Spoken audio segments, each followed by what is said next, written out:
Mirad, quisiera hablar en esta tarde acerca de un poco de Jonás, pero el mensaje va a ser este. Dice, pero Jehová tenía preparado un gran pez para que se tragase a Jonás. Acordaos de esto, porque ahí está el mensaje.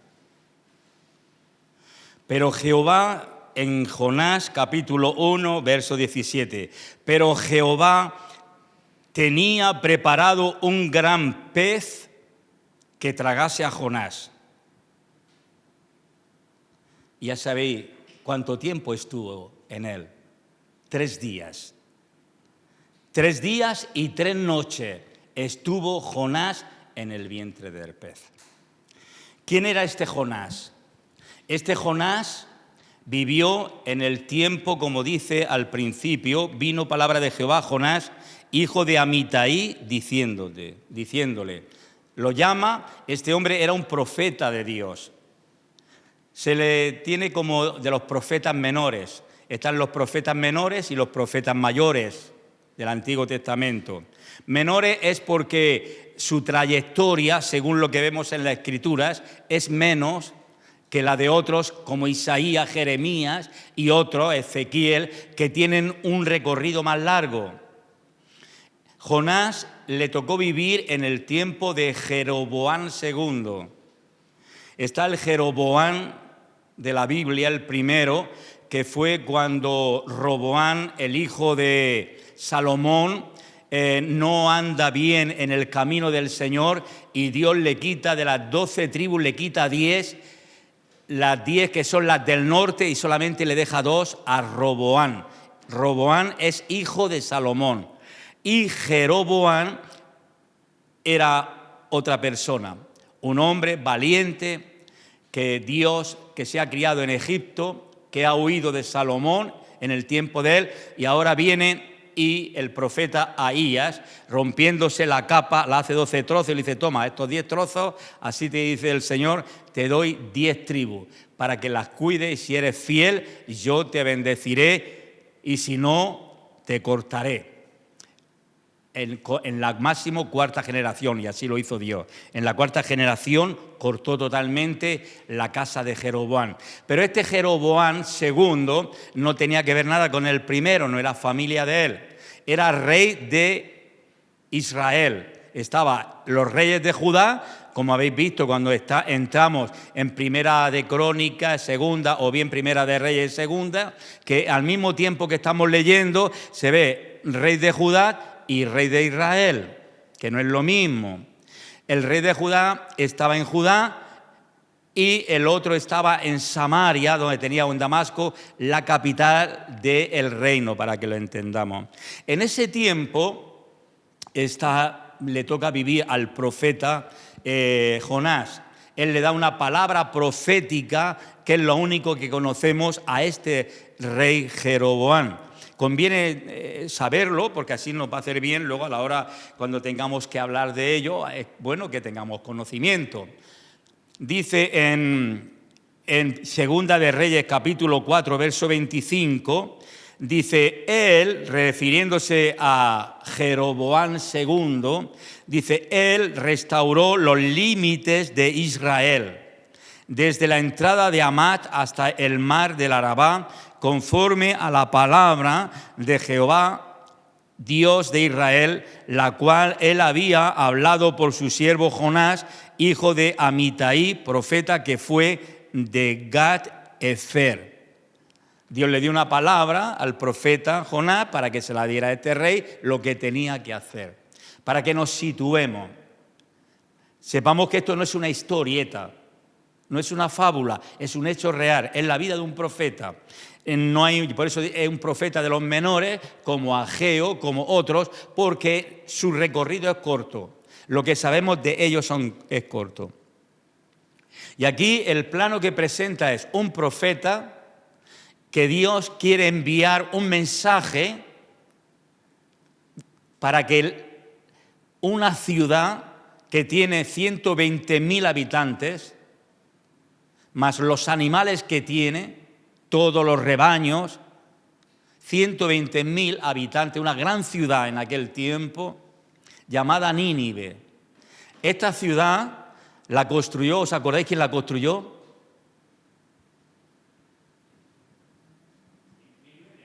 Nimrod.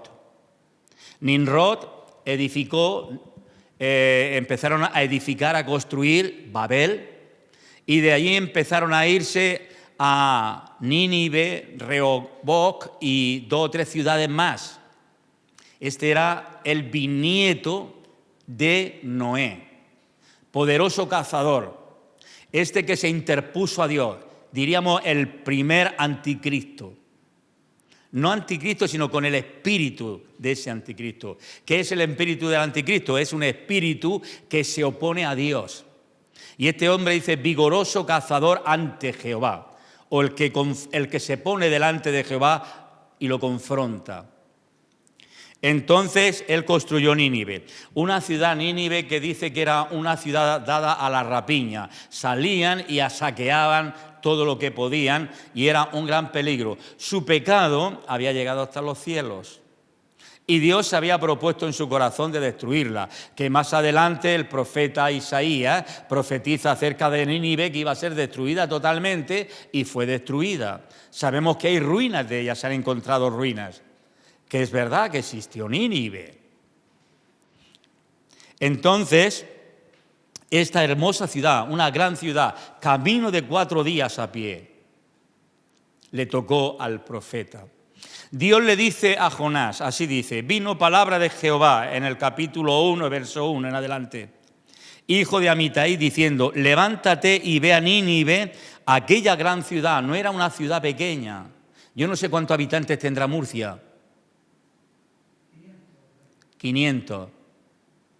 Pues daros cuenta, 500. ¿El Lorca sería como Lorca? Como un Lorca. 120.000. Sabéis que Lorca tiene edificios, pero en aquel tiempo, si había algún edificio de otras plantas, sería muy raro. Casi todo eran edificios bajos, o tal vez con 2 plantas como máximo, bajo y arriba, y todo calles muy anchas. Era un terreno bastante amplio. Levántate, ve a Nínive, aquella gran ciudad, y pregona contra ella. Pregona contra ella. Porque ha subido su maldad delante de mí. Le pasó igual que a Sodoma y Gomorra. La maldad había subido hasta la presencia de Dios. Yo no sé la maldad de este tiempo hasta qué altura no estará ya. Dice, Jonás se levantó para huir de la presencia de Jehová a Tarsis y descendió a Jope y halló una nave que partía para Tarsis, pagando su pasaje, entró en ella para irse con ellos a Tarsis, lejos de la presencia de Jehová. Daros cuenta, hermanos, la desobediencia de este profeta.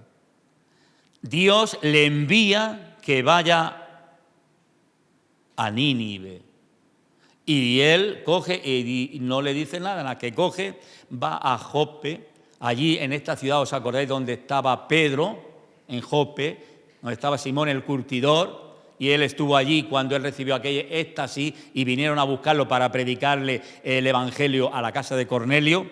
Pues en aquella ciudad o en aquel pueblo portuario, y allí había una nave que partía hacia Tarsis. Él fue, sacó su billete para embarcarse y venirse hacia Tarsis, huyendo de la presencia de Dios.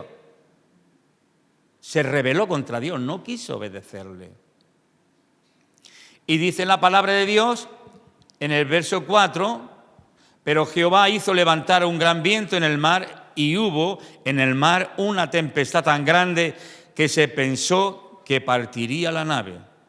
Y los marineros tuvieron miedo y cada uno clamaba a su Dios y echaron al mar los enseres que había en la nave para descargarla de ellos. Pero Jonás había bajado al interior de la nave y se había echado a dormir. Mirad qué poca vergüenza. Sí, hermano. ¿Qué queréis? ¿Que se echó a dormir porque confiaba en Dios? Podéis decir, es que confiaba en Dios. Es mentira. ¿Tú crees que puede confiar en Dios uno que huye de Dios y que se rebela contra Dios, por muy profeta de Dios que sea? Le desobedeció a Dios. Dios le dijo, ve a Nínive y predícales. Dile que estoy en contra de ellos, que como no se arrepientan los voy a destruir. Era un mensaje muy serio.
Él se piensa que no va a pasar nada. Esto es lo que nos pasa a muchos.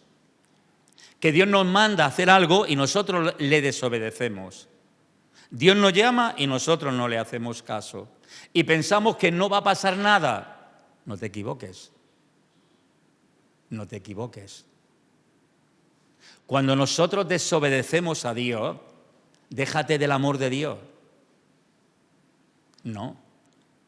Mira las consecuencias enseguida. Y no solamente las consecuencias te acarrean a ti, sino también a todo el entorno que está contigo.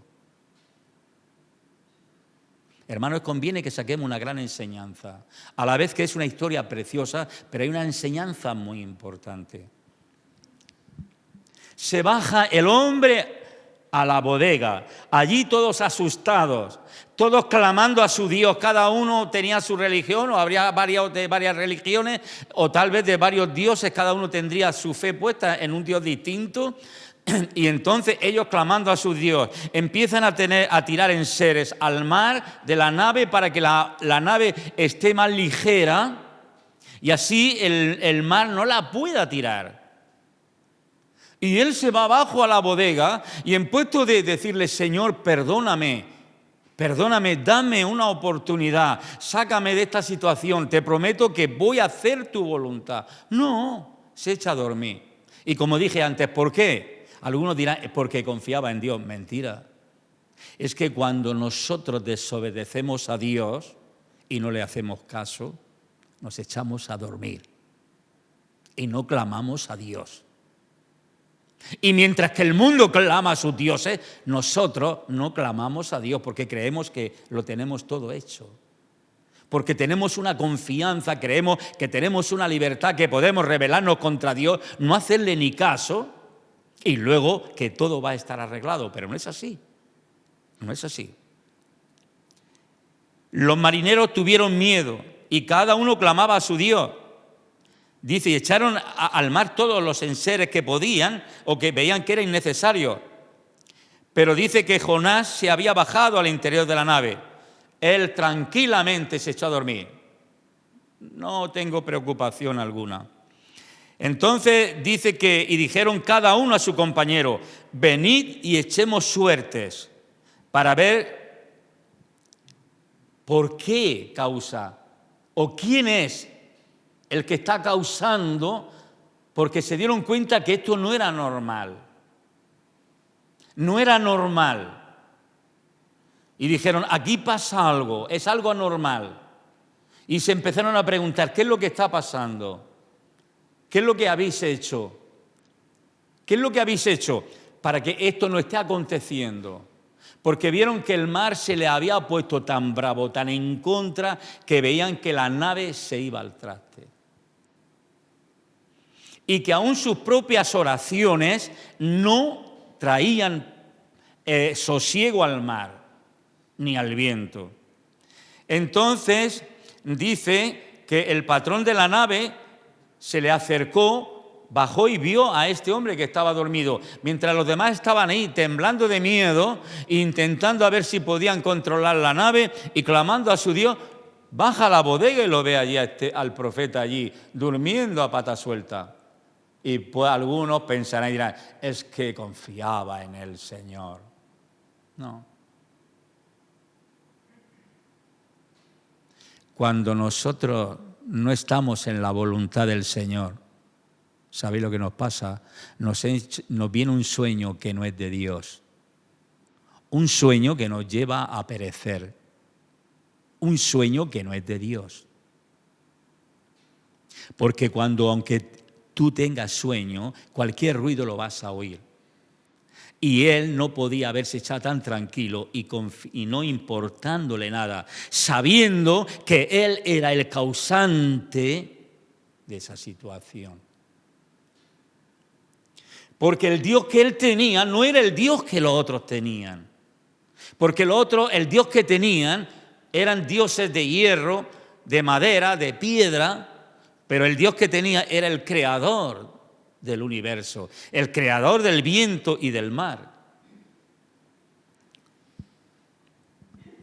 Y dijeron cada uno a su compañero, venid, echemos suerte para que veamos por qué causa de quién nos ha venido este mal. Y echaron suerte. Y la suerte cayó sobre Jonás, porque ya él había subido ya de la bodega y estaba arriba. Entonces le dijeron ellos, decláranos, dinos qué es lo que está pasando. ¿Y esto por qué? ¿Qué es lo que has hecho? ¿De dónde viene? ¿Por qué nos ha venido este mal? ¿Qué oficio tienes? Daros cuenta, ¿qué oficio tienes? ¿Qué tiene que ver el oficio? Pero ellos querían saber la vida de él, las situaciones de él, el por qué. ¿Qué oficio tiene y de dónde vienes? ¿Cuál es tu tierra? ¿Y de qué pueblo eres? Para ellos era muy importante saber todo esto, para así poder sacar conclusiones. Él les respondió, soy hebreo y temo a Jehová, Dios de los cielos, que hizo el mar y la tierra. Y dice, y aquellos hombres cuando oyeron a él, ¿qué pasó? ¿Qué hicieron? Temieron, le entró miedo sobremanera. Y le dijeron, ¿por qué has hecho esto? ¿Qué es lo que había hecho? Porque ellos sabían que huía de la presencia de Jehová, pues él se lo había declarado. Dios me mandó que fuese a hacer un recado, a dar una advertencia a Nínive, y yo, en puesto de obedecer al Señor, lo que he hecho es coger un billete, montarme con vosotros y voy dirección a Tarsis. Ellos tuvieron miedo, vieron que las cosas pintaban mal. Entonces dice, aquellos hombres temieron en gran manera y le dijeron, ¿por qué has hecho esto? Y le dijeron en el verso 11, ¿qué haremos contigo para que el mar se nos inquiete? ¿Qué haremos contigo? Porque se dieron cuenta que él era el culpable, la suerte había caído en él. No importaba que fuera un profeta de Dios, hermano. Muchas veces nosotros pensamos que porque nos llamemos hijos de Dios o lo seamos, nos pensamos que si desobedecemos a Dios y no le hacemos ni caso, que Dios nos va a bendecir. No te equivoques. Tú vas a ser causante de muchos males. Y mucha gente que no conoce a Dios va a ser perjudicada por nosotros mismos, que creemos que somos el más. Entonces, había un problema. Habían tirado los enseres, todo lo que pudieron al mar, para que la nave tuviera menos peso y pudiera ir más ligera y pudiera salir hacia adelante.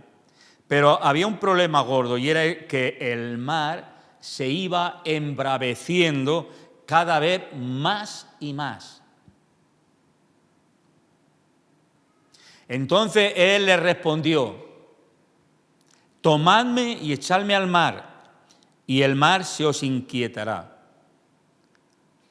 Porque yo sé que por mi causa ha venido esta gran tempestad sobre vosotros. Hermano, no siempre cuando está pasando algo en nuestra familia, en nuestra vida personal o en el entorno nuestro o en la congregación, nunca vamos a pensar que podemos ser nosotros los causantes, sino que siempre, como es lógico, le vamos a echar la culpa a los demás. E incluso vamos a decir, yo estoy confiado, yo estoy tranquilo. Dios sabe, el Espíritu Santo sabe. Pero no es así, no es así. Aquellos hombres trabajaron, no dijeron, venga, vamos a echarlo al mar, venga, que se ahogue y se acabe ya esto. Tuvieron un buen corazón aquella gente. A veces hay gente que no es del entorno nuestro, de los que creemos que están tocando el cielo, y a veces son más comprensivos y más tolerantes y más misericordiosos que a veces que nosotros mismos. Porque Jonás no tuvo misericordia de ellos. Él fue el causante. Por poco se hunde la nave por culpa de él. Sin embargo, ellos intentaban por todos los medios no tenerlo que tirar al mar, sino poderlo cuidar a él y salvarlo. Porque ellos no conocían a Dios. Ellos no sabían las causas o lo que iba a causar o las consecuencias que le iban a traer a la vida personal de Jonás. E incluso Jonás no sabía cuando él decidió dejar a Dios a un lado, no hacerle caso, hermanos, que eso es muy serio, ¿eh? Es muy serio. Yo no sé, a veces no tenemos vergüenza ninguna. Hay muchos que se dicen ser cristianos y no tienen vergüenza cuando Dios quiere que ellos le obedezcan, le sirvan y le honren, y ellos se sacan un billete y se van a otra parte y no van a donde Dios quiere. Y luego encima quieren que Dios les bendiga y aún dicen que Dios les bendice, y no es verdad. Hermano, no es verdad. No es verdad. Según vemos en la Biblia, no es así. Aquellos hombres trabajaron para hacer volver la nave a tierra. Ellos intentaron darle la vuelta al timón, cogieron y a ver si la nave iba hacia la tierra y así por lo menos el viento le llevaba hacia la tierra y podían librar el barco y no tener que destruir a este hombre, a Jonás. Para ellos era importante la vida de una persona. Sin embargo, para Jonás no fue importante la vida, no sé de cuántas personas iban en el barco. Daros cuenta las consecuencias y daros cuenta la forma de actuar de una persona. ¿Cómo somos a veces? Entonces dice que clamaron a Jehová y dijeron, esta gente le dijo, te rogamos ahora, Jehová, que no perezcamos nosotros por la vida de este hombre. Señor, ya que este hombre ha hecho esto, no permita que tengamos que morir todos por la culpa de él. No es justo. No es justo a veces que tengan que otros sufrir nuestras consecuencias por desobedecer a Dios. No es justo. Sin embargo, dice, entonces clamaron a Jehová y le dijeron estas cosas. Ellos le dijeron, te rogamos ahora, Jehová, que no perezcamos nosotros por la vida de este hombre, ni pongas sobre nosotros la sangre de este inocente. Porque ellos veían en Jonás algo inocente, que no era la cosa para tanto. Y él dice, si ahora nosotros lo tiramos al mar, nosotros le estamos haciendo juicio y lo tiramos al mar, él se va a ahogar. No permitas que la sangre de esta persona inocente, para ellos, pero para Dios no era inocente, que esa sangre recaiga sobre nosotros, es decir, que nosotros seamos culpables como si fuéramos unos asesinos.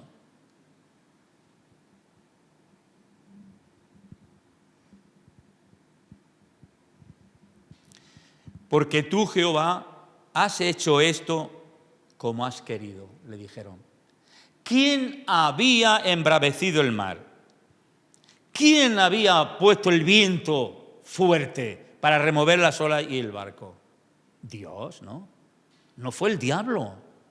Otros dirían, te ato viento, te ato mar, es que ha sido el diablo. No, no, no, no. Porque tú, Jehová, has hecho como has querido. ¿Y por qué había hecho esto el Señor? ¿Por qué quiso el Señor esto? Porque Jonás desobedeció a Dios. ¿Por qué el Señor hace muchas cosas y nos pone muchas cosas en contra de nuestra vida personal? ¿Por qué la hace Dios? Muchas veces dice, es el diablo que lo hace. No te equivoques. No te equivoques. Yo no voy a defender al diablo esta tarde, pero no te equivoques. Son nuestras consecuencias. Los que obedecen al Señor, ¿qué dijo Jesús acerca de la voluntad del Padre? Padre, tu voluntad me ha agradado. Y la voluntad del Padre era muy fuerte. No era para estar bailando, ni para estar cantando de alegría. La voluntad del Padre era que Cristo tenía que ir como cordero a la cruz del Calvario y tenía que ser entregado en manos de los pecadores, de los impíos, y ser crucificado. Esa era la voluntad del Padre, porque era necesario que nosotros fuésemos salvos por la sangre de Cristo. ¿Y acaso esa era la voluntad preciosa? ¿Era de disfrute? ¿Era para hacer fiesta? No. Sin embargo, Jesús sabía que era la voluntad del Padre y sabía que esa voluntad era buena porque Él conocía el trasfondo de esa voluntad y hasta dónde podía llegar esa voluntad del Padre, el bien que iba a hacer a la humanidad. Y Cristo lo comprendió y a pesar de que Él tuvo que sufrir, sin embargo, Él dijo, tu voluntad me ha agradado, la veo buena, perfecta. Es una motivación hermosa y grande y la cual la acepto. Y Él así lo hizo.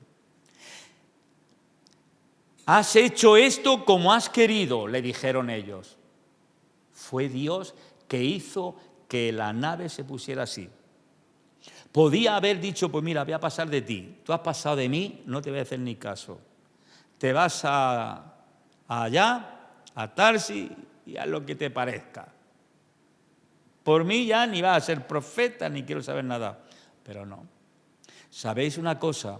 Que los que llama a Dios, que los que aceptan a Jesús, más vale que no lo aceptaran algunos. Más vale que no lo aceptaran.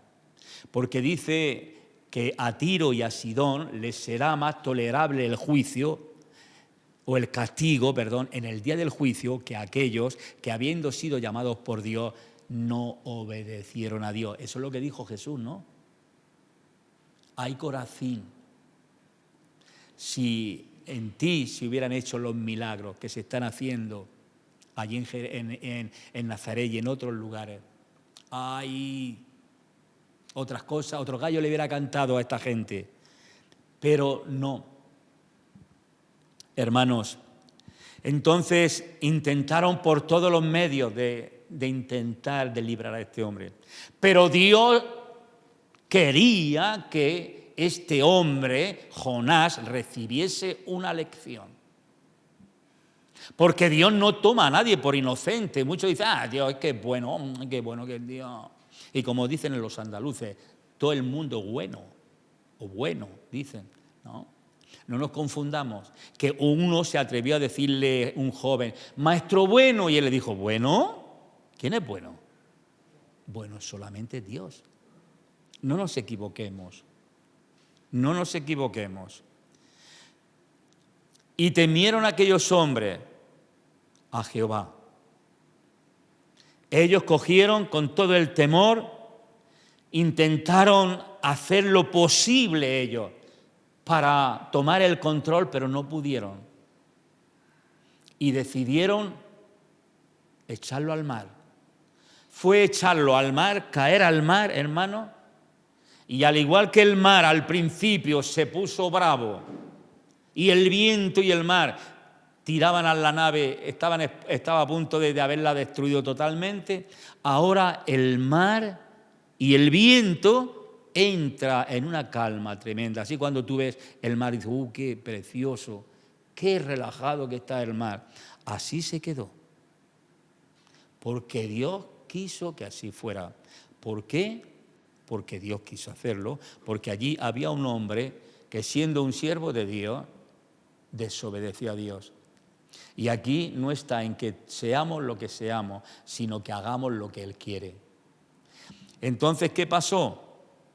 Estos hombres tuvieron gran temor de Jehová.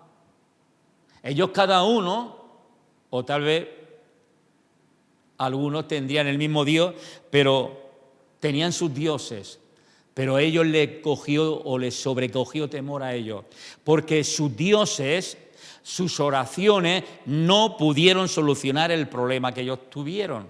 Sin embargo, en cuanto ellos echaron al mar a Jonás, el Dios que había hecho el cielo, la tierra y el mar, lo arregló el asunto inmediatamente. Entonces ellos, ¿a quién temieron?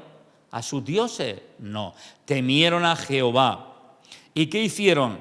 Ofrecieron sacrificio a Jehová e hicieron votos. Allí ellos se comprometieron con Jehová. Tal vez algunos dirían, pues de aquí en adelante te prometo que yo te voy a adorar a ti, al Dios de los hebreos. Ya no voy a adorar más a este Dios o aquel. Ofrecieron sacrificio a Dios e hicieron votos a Jehová. Voto es comprometerse con Dios.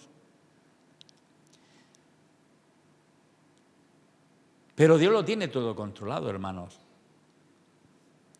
Ahí está el mensaje. Por eso aquí lo que nos quiere dar la enseñanza, la palabra de Dios, que Dios tiene el control de todos los elementos, del fuego, del viento, del mar, de los huracanes, de los volcanes, de los terremotos. Dios tiene el control. Y aún tenemos la osadía nosotros como hijos de Dios. Es que Dios permite, es que Dios lo permite, es que el diablo quien lo hace. Aún no nos hemos enterado que el que mueve todo el universo, el que lo sostiene con su mano es Dios, y que su Hijo es el que con el poder de la palabra lo mantiene y lo sostiene, como dicen Hebreos, el Hijo. ¿Cómo no lo vamos a creer nosotros? ¿Cómo vamos a entrar ahora si Dios permite? No sé por qué será. Siempre hay un porqué de las cosas. Siempre. ¿Qué pasa? Dios lo tiene todo controlado. Aunque aún no nos merezcamos nada de Dios, porque Jonás, ¿os creéis que se merecía algo bueno ya? Dejó a Dios en ridículo. ¿Cómo un hombre de Dios que conoce a Dios te pones y coges y le dice a Dios, no voy, ahora me voy donde me dé la gana? Ni tuvo temor de Dios, ni le manifestó obediencia y sumisión, ni amor a Dios, ni al prójimo. Sí, es que resulta que tenía que ir a Nínive, y Nínive, esto pues le habían hecho mucho daño a Israel. Sí. Pero ¿quién le había mandado a ir allí? Dios, a Jonás. ¿Por qué? Porque Dios quiso. ¿Por qué? Porque él era su profeta. Si tú quieres que Dios no te mande, no seas hijo de Dios. Si tú no quieres que Dios te mande nada, renuncia a Dios. Y ya verás cómo Dios nunca te va a mandar nada. Te va a tener como un bastardo. Y a los bastardos Dios no le manda nada. Los deja como cosa perdida. Pero a los hijos sí. Él tiene derecho a sus hijos. Un padre tiene el derecho a mandarle algo a sus hijos. Cosas que sean siempre coherentes, como es lógico. ¿Acaso Dios nos manda cosas que no son coherentes? ¿Dios nos manda algo que va en contra de la naturaleza de Él o incluso de la nuestra? No. Jamás Dios nos pedirá algo que nosotros no podamos realizar. Jamás Dios nos va a pedir algo que vaya en contra de sus principios y de los nuestros como personas. Entonces, ahí vemos. Pero Jehová tenía preparado un gran pez para que tragase a Jonás. ¿Daros cuenta? Él ya tenía preparado ahí un pez, Dios. Él ya llamó al pez y le dijo, oye, ven para allá, estate ahí pegado a ese barco. Fíjate que el mar para allá y el pez estaría para arriba, para abajo, el barco. Estate preparado y con la boca abierta que va a caer uno volado. Dios tenía preparado un pez. No pasó de casualidad. Es que no es que tenía hambre el pez. No es como las orcas estas que ahora están ahí dando problemas ahí en Galicia, ¿la habéis visto, no? No, este gran pez que no sabemos si era una ballena o un pez que tenía que tener una boca grande. Porque se lo tragó, no se lo comió. Comérselo es masticárselo, se lo tragó. Dios tenía preparado un pez, hermano. Y esto lo contamos a nuestros hijos cuando eran pequeños, luego nosotros lo contamos en la escuela dominical como si fuese una fábula, un cuento. Hermano, es un hecho real. Dios se había preparado un gran pez, no un pececito, un gran pez, para que se tragase a Jonás. Jonás no lo sabía esto. Ni tampoco lo sabían los que iban en la barca. Jonás no se lo esperaba. Menudo susto. Él se tiró abajo y ya está. Ya está. Las consecuencias. Pero el pez, en cuanto cayó, se lo tragó. Él no se esperaría esto, como es lógico. Y allí Dios le hizo pasar una prueba fuerte. Hermanos, dice que estuvo 3 días y 3 noches en el vientre del pez. Cuando en el capítulo 2 él se está dirigiendo a Dios en esa hermosa oración, cuando él se está arrepintiendo y se está dando cuenta lo cabezón que ha sido, lo rebelde, lo obstinado y lo que ha pasado. Y ahora esta oración no la está haciendo fuera, luego la escribe él, pero esta oración la está haciendo dentro del pez. No se ahogó, no se murió dentro. Es que resulta que el pez tiene tanto oxígeno, esto, que lo otro, que para allá. No se ahogó porque Dios, o no se asfixió porque Dios no quiso. ¿O qué te piensas? Algunos empiezan, los que son llamados científicos, a veces algunos que no entendemos. Es que como los peces un pez grande tiene tanto oxígeno, tiene una capacidad tal, pues entonces él estaría ahí con una pajita, tal vez estaría allí respirando. No. Y los jugos gástricos, en 3 días, ¿tú crees que no se lo disolvería? No comes tú y en 24 horas ya no tienes nada, los jugos gástricos se los han absorbido y cada cosa va uno para la sangre, otro para el intestino, otro para acá, otro para allá. Y los peces, ¿qué te piensan? ¿Que están rumeando y se tiran 14, 15 días para digerir algo? ¿Qué pasó? Pero Jehová tenía preparado un gran pez para que se tragase a Jonás. Y estuvo Jonás en el vientre del pez 3 días y 3 noches. ¿Y luego qué hizo el pez? Un pez obediente. Jonás no fue obediente. Le dijo Dios al pez, ve y estate preparado. Y cuando veas que cae, con la boca abierta y trágatelo. Cuidadico con él, ¿eh?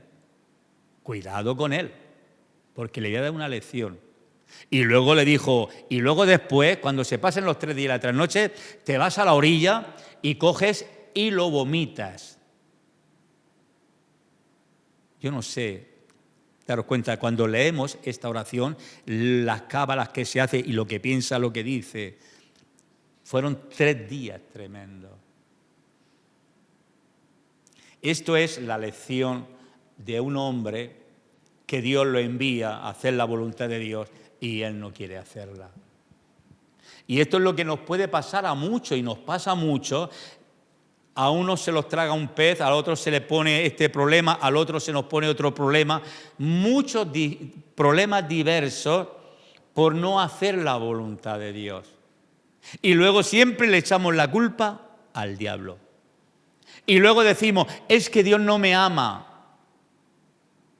Yo hago lo que me da la gana y no le hago caso a Dios. Y luego, es que Dios no me ama, no me escucha. ¿escuchas tú a Dios? ¿Obedeces a Dios para que Él te corresponda? Aún incluso sin escucharle ni obedecerle, Dios nos ayuda. Fijaros qué cosa más importante, ya con esto acabo. El Señor Jesús coge este hecho de los 3 días de Jonás y les dice a los discípulos, a las gentes, en una cierta ocasión, así como Jonás estuvo 3 días en el vientre del gran pez, no dice de la ballena, del gran pez, 3 días con 3 noches, así estará el Hijo del Hombre, 3 días y 3 noches en el seno de la tierra. No pudo digerirlo el pez. Y estaba diciendo, cogió esta señal, y el pueblo hebreo conocía este hecho de Jonás. Y nos estaba diciendo así: es imposible que una persona, una vez haya muerto, esté 3 días muerto, enterrado, y que la muerte no cumpla su función. O más bien el sepulcro. ¿Cuál es la función del sepulcro? Corromper nuestro cuerpo. La función de la muerte es matarnos. Y la función del sepulcro es podrirnos, destruirnos. Que dice, oh muerte, ¿dónde está tu aguijón? Yo sepulcro tu victoria. Porque el sepulcro, la función de él no es de matarnos, la muerte sí nos mata. Pero el sepulcro lo que hace es que nos corrompe. Por eso está escrito en uno de los salmos, porque no permitirás que tu santo vea corrupción. Por eso también dicen los Hechos Apóstoles Pedro, recordando este texto de los salmos, que Jesús estuvo enterrado 3 días, porque estuvo su cuerpo 3 días, pero el sepulcro intentó por todos los medios corromperlo y que se empezara a estropear el cuerpo, pero no lo permitió Dios. Y cuando Cristo resucitó, no resucitó un cuerpo corrompido, sino un cuerpo conservado por el poder de Dios. Y lo coge como ejemplo. Por eso Jonás no pudo ser destruido en el cuerpo del pez por la sencilla razón porque Dios dijo, no te dejo que estropees el cuerpo de Jonás, tenlo con vida. Y Dios lo mantuvo. Esto es el hecho de un hombre profeta de Dios. Tenemos que aprender, hermanos, de la palabra de Dios, porque en ella tenemos no historias, sí son historias, no historietas, historias, vivencias de hombres y de mujeres que aprendieron de Dios y que nosotros tenemos que aprender a través de ella. Repito, ya con esto termino. Mensaje. Dios había preparado un gran pez para que este hombre estuviera 3 días y 3 noches y no se estropease y volviera y así pudiera cumplir el propósito que Dios tenía con él. Porque ya no sabemos más de él. No sabemos si él hizo algo más después de esto. No lo sabemos. Pero Dios lo cogió y él quería que este propósito lo cumpliera y al final lo hizo. A regañadientes, porque cuando somos así de folloneros hay que ver. Menos mal que la misericordia de Dios es grande. Entonces, ¿qué quiero decir, hermanos? Dios lo tiene todo preparado para nosotros. Esto es para que tengamos confianza en Dios. Y si aún siendo malos, dice que Él nos da cosas buenas, si somos buenos, aún mejor. Os des cuenta, si siendo un hombre rebelde Dios preparó un pez para él, si hubiera sido obediente, ¿cuánto no le hubiera dado Dios para él? Aprendamos de esta lección y, hermanos, sepamos que Dios es Dios justo y misericordioso, pero, hermanos, las consecuencias las pagamos. Y todos aquellos que no hacen caso a Dios, que dicen ser hijos de Dios, pero que no le hacen caso a Dios y hacen lo que quieren, al final el mar se les embravece y el viento se le pone bravo y la nave de su vida, de su hogar y de otras cosas, de trabajo y de todo, se le pueden ir al garete. Y no digamos encima, no digamos, yo descanso en el Señor.